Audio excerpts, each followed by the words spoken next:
ఇప్పుడు నేను చూడండి, ఇప్పుడు నేను ఇక్కడ మెడకెళ్ళి 2 ఇంచెస్ అనేది తగ్గించుకున్న తర్వాత ఇది డీప్ నెక్, ఇది డీప్ నెక్ తయారు చేసుకున్నా. మరి మీకు ఎంత నెక్ కావాలో అంత పెట్టుకోండి. ఇక్కడ మీకు ఎంత షోల్డర్ కావాలో అంత ఉంచుకోండి. ఇది మీకు సన్నగా కావాలా వెడల్పు కావాలా అది మీ ఇష్టం, ఎంతైనా ఉంచుకోవచ్చు. ఈ కటింగ్ ఈరోజు ఒక స్టూడెంట్ అయితే కటింగ్ చేసి కుట్టిరండి, వాళ్ళకి తెలిసిన వాళ్ళకి సూపర్ ఫిట్టింగ్ అయితే వచ్చింది. ఇప్పుడు చూడండి, నేనైతే మీరు ఎలా వేసుకున్నా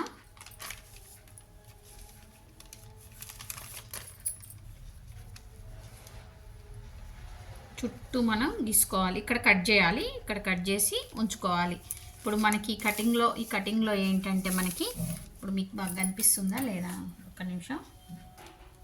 ఇప్పుడు మనకి కటింగ్లో ఈ డాట్ కటింగ్ చేయగానే ఇక్కడ ఆల్రెడీ షేప్ వచ్చేస్తుంది. ఇక్కడ మనం షేప్ కోసం ఎక్స్ట్రా తీసుకోవాల్సిన అవసరం లేదు.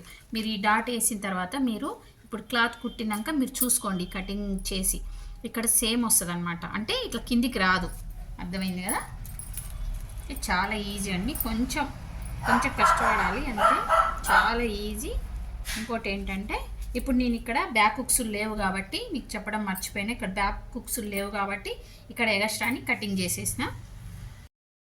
బ్లౌజ్ కటింగ్ అనేది ఒక మహాసముద్రం లాంటిదండి. ఎక్కడ డాట్ వేస్తే ఎక్కడ క్లాత్ ఎటు తిరుగుతుంది అనేది మీరు తెలుసుకోవాలి. ఇక్కడ ఎట్లా వచ్చిందో పేపర్ కటింగ్ అట్లనే వేసుకోండి. మీరు ఈ కటింగ్ కనుక పట్టుకోగలిగితే అసలు మీ అంత మంచి టైలరు అసలు ఇంకొకళ్ళు ఉండరండి. అంత పర్ఫెక్ట్ ఫిట్టింగ్ అనేది ఈ కటింగ్లో వస్తుందన్నమాట. ఇది పట్టీ కోసం యూజ్ చేసుకోండి, లేకుంటే మీరు వేరే పట్టీ వేసుకోండి, అది మన ఇష్టం, ఎట్లయినా వేసుకోవచ్చు.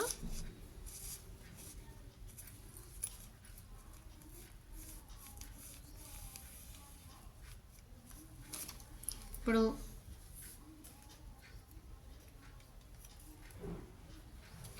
నేను ఇది తీసేస్తున్నా చూడండి. ఇప్పుడు ఏది ఎట్లుందో అట్లా మీరు కటింగ్ చేసేసుకోండి.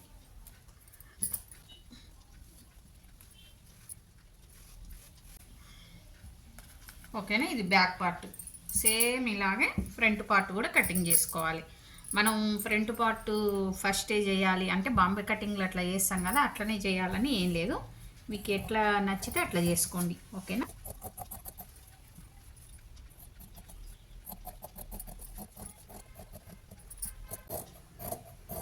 ఇది ఖర్చు కోసం ఎక్కువ కొంచెం తీసుకుంటున్నాం, మన ఇష్టం, తీసుకోకుండా సరిపోద్ది. ఖర్చుల కోసం ఎక్స్ట్రా తీసుకుంటే ఎక్కువ ఖర్చులు ఉంటాయి, ఏం కాదు.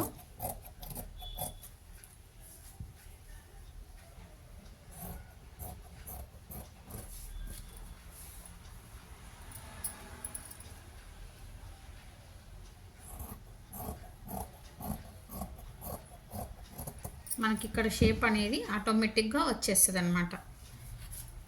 ఇక్కడ ప్రత్యేకంగా కటింగ్ చేయొద్దు, అంటే పేపర్లో ఆటోమేటిక్గా వచ్చేసింది. ఇప్పుడు మీకు ఈ డాట్ వేసేసరికి అది స్ట్రైట్ అయిపోతుంది, చూసిరా, స్ట్రైట్ అయిపోద్ది,